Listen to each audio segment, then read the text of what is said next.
Dear students, I hope all of you are fine. And today is my third class in this phase. And in my last class, I discussed with you from your textbook, and our lesson was lesson 2, unit 9. And today, I'll discuss with you about the lesson 3 of the unit. And the title of this lesson is Bangladeshis in Italy. At first, we learned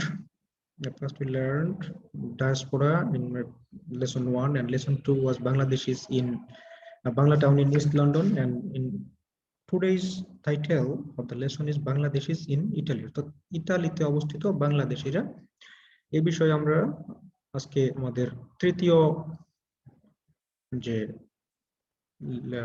লেসনটা এটা আমরা করতে যাব। ওকে, let's see in our on the screen. You see that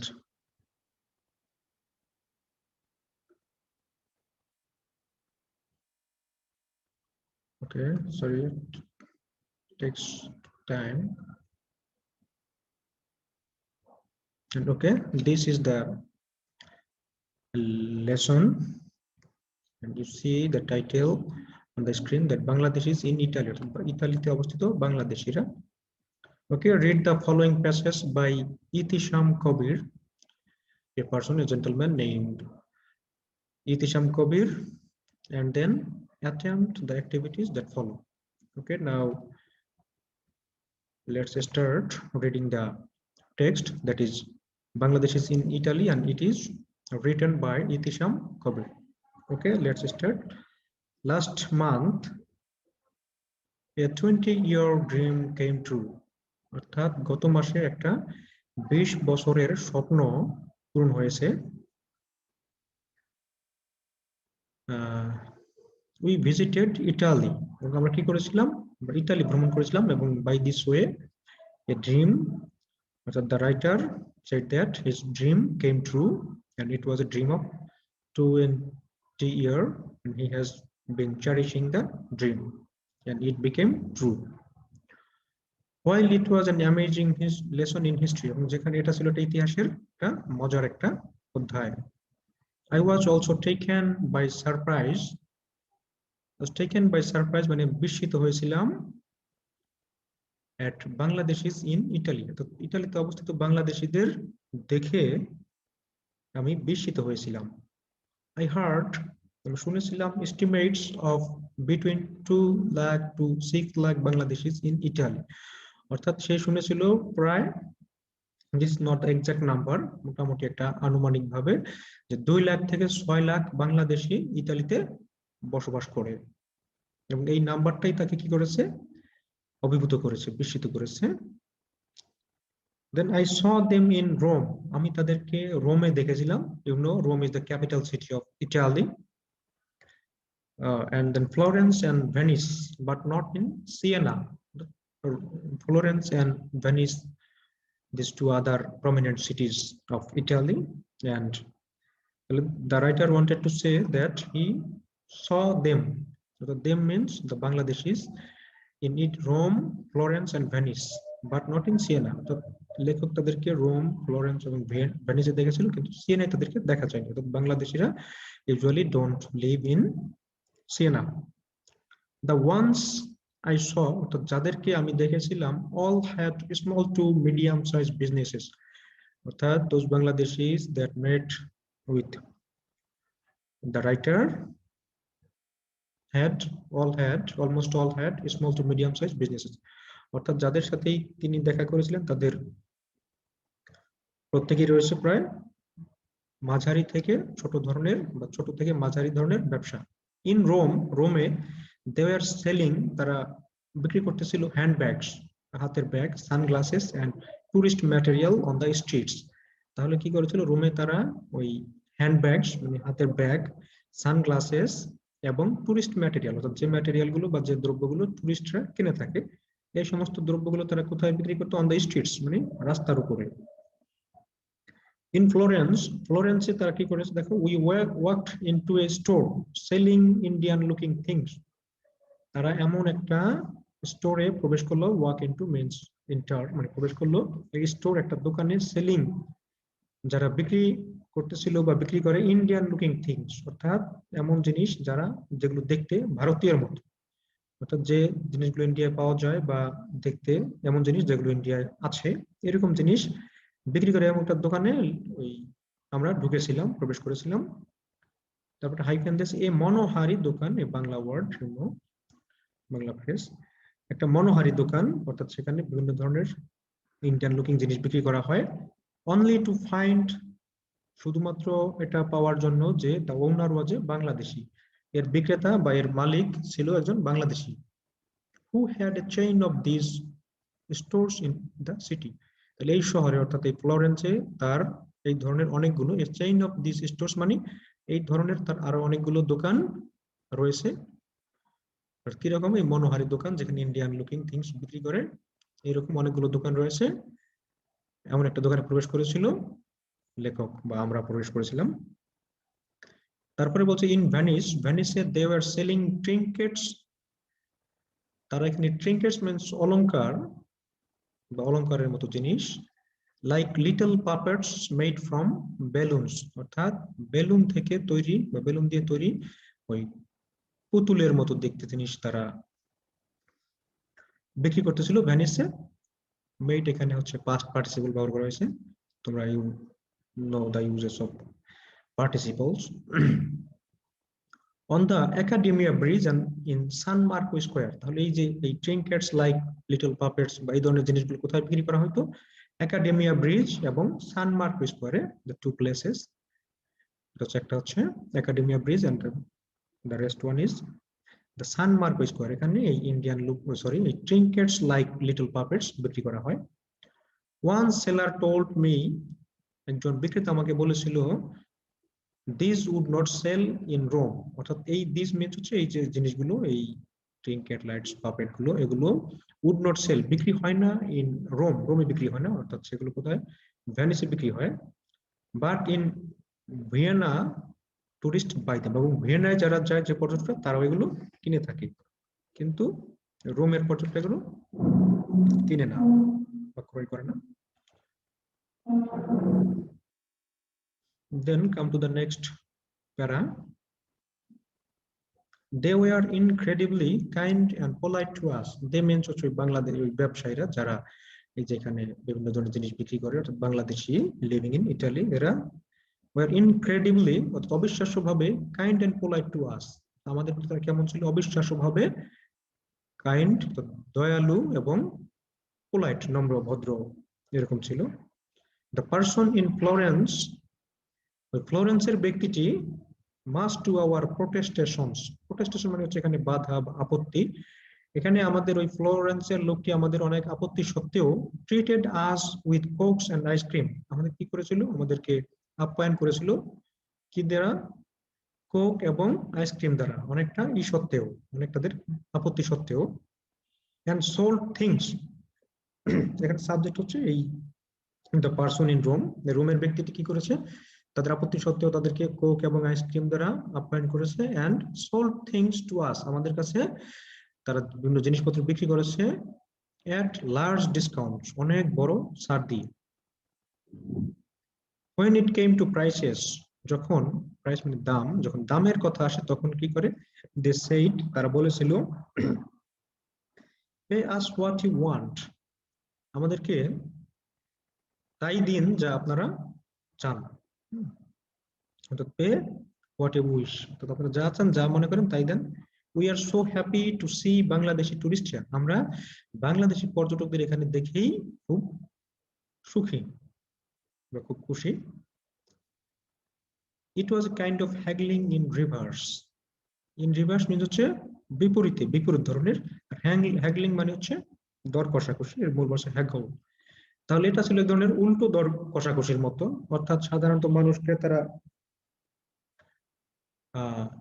wants to minimize or decrease the price of a thing, but here the buyer want to increase the price, অর্থাৎ এখানে তারা আরো বেশি দিতে চাচ্ছে, আর কিন্তু ওই যে দোকানি যে বাংলাদেশি ইতালিতে ব্যবসা করে সে আর উল্টো কম দাম নিতে চাচ্ছে।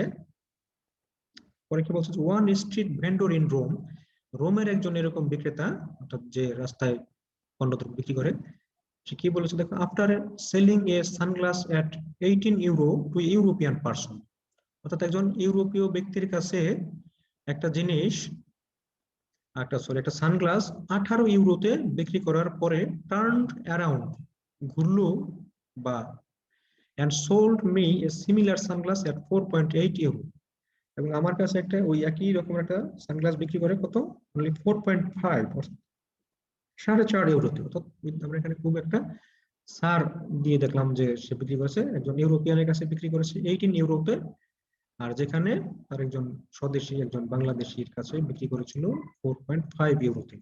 এজন্য সে বলেছিল যে আমাদের কাছে অনেক একটা লার্জ ডিসকাউন্ট আমাদের কাছে তারা থিংস বিক্রি করেছিল। I wanted to pay him more, আমরা তাকে আরো বেশি দিতে চাইলাম, but incredible as it seems, incredible অবিশ্বাস্য, সিমস মানে মনে হয়, অর্থাৎ যেমনটা উল্টো কি অবিশ্বাস্য মনে হলেও he would not take it, সে এটা গ্রহণ করে নাই। অর্থাৎ আমরা চেয়েছিলাম, বা আমি চেয়েছিলাম তাকে আরো বেশি দিতে, 4.5 ইউরোর চেয়ে আরো বেশি দিতে চেয়েছিল, কিন্তু সে এটা অবিশ্বাস্য যে সে এটা গ্রহণ করে নাই। I think this barely covered his cost, আমার কাছে মনে হয় যে এতে তার যে খরচ ছিল তার খরচটাই হয়তো উঠে নাই, বা সামান্যভাবে উঠেছে খরচটা, ওটা লাভ হওয়ার কথা না এরকম। আচ্ছা, দেন at a mini flea market of Bangladeshi stalls at Tiburtina station in Rome, I fell into a discussion of the business, অর্থাৎ কি বলছে দেখো, যে টিবার্টিনা স্টেশনের একটা মিনি ফ্লি মার্কেট, বাংলাদেশের একটা মিনি ফ্লি মার্কেট হচ্ছে যেখানে ওই সেকেন্ড হ্যান্ড জিনিস বা পুরনো জিনিস বিক্রি করা, এরকম একটা বাংলাদেশি দোকানে কি করেছে দেখো, I fail into a discussion of the business, আমি এই ধরনের ব্যবসার সম্পর্কে একটা আলোচনায় মানে ইনগেজড হয়েছিলাম, যুক্ত হয়েছিলাম, যে দুটো আলোচনা করেছিলাম। সেখানে কি বলতে, it cost them 1000 to 2000 euros a month to rent each stall, অর্থাৎ প্রতিটা স্টল মিন্স দোকান, অর্থাৎ এক একটা দোকানে তাদেরকে 1000 থেকে 2000 ইউরো পর্যন্ত মান্থলি তাদের রেন্ট বা ভাড়া দিতে হয়। তারপরে বলছে যে the work is very hard, এই কাজটা খুব কঠিন, অ্যান্ড দে লিভ ফ্রুগালি, অর্থাৎ তারা খুব মিতব্যয়িতার সাথে, ফ্রুগালি মানে মৃতব্যয়িতার সাথে, তারা এবং এই কাজটা খুব কঠিন এবং তাদেরকে মিতব্যয়িতার সাথে চলতে হয়।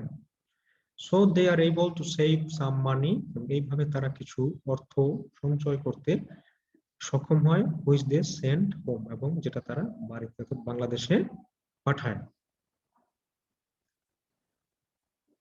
দেন one seller in Venice said, একজন ভেনিসের একজন বিক্রেতা বলেছিল, হি ক্যান সেভ আপ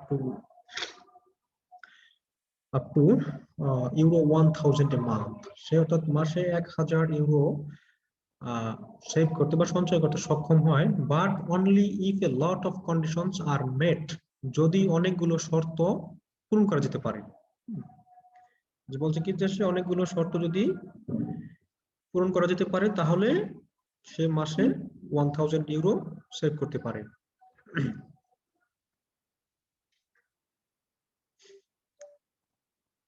দেখো, হ্যাঁ, এরপর একটা ব্র্যাকেটের মধ্যে আছে যে ইজি মানে হচ্ছে ফর এক্সাম্পল, উদাহরণস্বরূপ, তাকে দেখো কি বলছে এখানে, যে সে 1000 ইউরো সেভ করতে সক্ষম হয় যদি অনেকগুলো শর্ত তার সে মেনটেন করতে পারে। এই শর্তগুলো কি কি, এখানে ব্র্যাকেট দিয়ে ইজি মানে হচ্ছে for example, he has to sell an average of 50 euros worth daily, অর্থাৎ প্রতিদিন তাকে 50 ইউরো মূল্যমানের জিনিসপত্র বিক্রি করতে হবে, অর্থাৎ 50 ইউরো তাকে অ্যাভারেজে বিক্রি করতে হবে। and his food expense cannot exceed, তার ফুড এক্সপেন্সেস মানে তার খাদ্যের খরচ cannot exceed ছাড়িয়ে যেতে পারবে না, exceed মানে ছাড়িয়ে যাওয়া, ছাড়াতে পারবে না, ইউরো 8 পার মান্থ এটসেট্রা। তাহলে কি বলছে দেখো, যদি সে মাসে 80 ইউরোর বেশি খাবার খরচ করতে পারবে না, এবং তাকে প্রতিদিন গড়ে 50 ইউরো বিক্রি করতে হবে, যদি এই দুটো শর্ত সে মিট করতে পারে তাহলেই সে কি করতে পারবে, monthly per month 1000 euro save করতে সক্ষম হবে। I was inspired by their entrepreneurship. আমি তাদের যে উদ্যোগ এটাতে উৎসাহিত হয়েছিলাম। And touched by their generosity, এবং তাদের যে মহত্ব বা উদারতা তা দ্বারা আমি অভিভূত হয়েছিলাম। And hope এবং and I hope, এই আইটা এখানে আবার ধরবে, I hope এবং আশা করি their diaspora comes true soon, এবং তাদের যে অভিবাসন এটা দ্রুতই সফল হবে, বাস্তব হবে।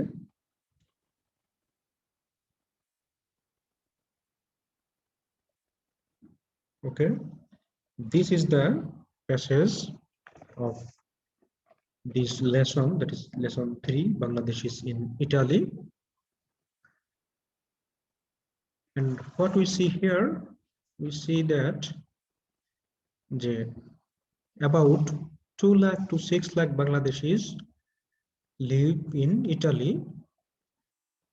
এবং সেখানে তারা রোম, ফ্লোরেন্স এবং ভেনিস এখানে বাংলাদেশিরা বেশি বসবাস করে। and how they live there and what is the profession of that person who lives in Italy and who are originated in Bangladesh. তাহলে দেখো কি বলছে এখানে, most of them had small to medium sized businesses. তারপরে রোমে কি করে, they selling handbags, sunglasses and tourist material. ফ্লোরেন্সে মনোহারি দোকান বা ইন্ডিয়ান লুকিং জিনিস বিক্রি করা হয়। and ভেনিসে হচ্ছে তারা বিক্রি করে ওই trinkets like little puppets made from balloon থেকে তৈরি, এবং সেটা কোথায়, একাডেমিয়া ব্রিজ এবং ইন সান মার্কো স্কয়ারে। and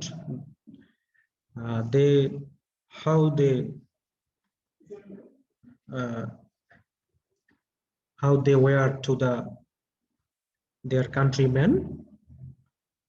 They are incredibly kind and polite. The person, and a special person কথা বলেছিল, who treated them with cokes and ice cream and sold things to a large discounts and pay us, এবং কিভাবে একটা সানগ্লাসকে কত less প্রাইসে তাদের কাছে স্বদেশীদের কাছে বিক্রি করে, এবং they explain how they save money and send it to their native country.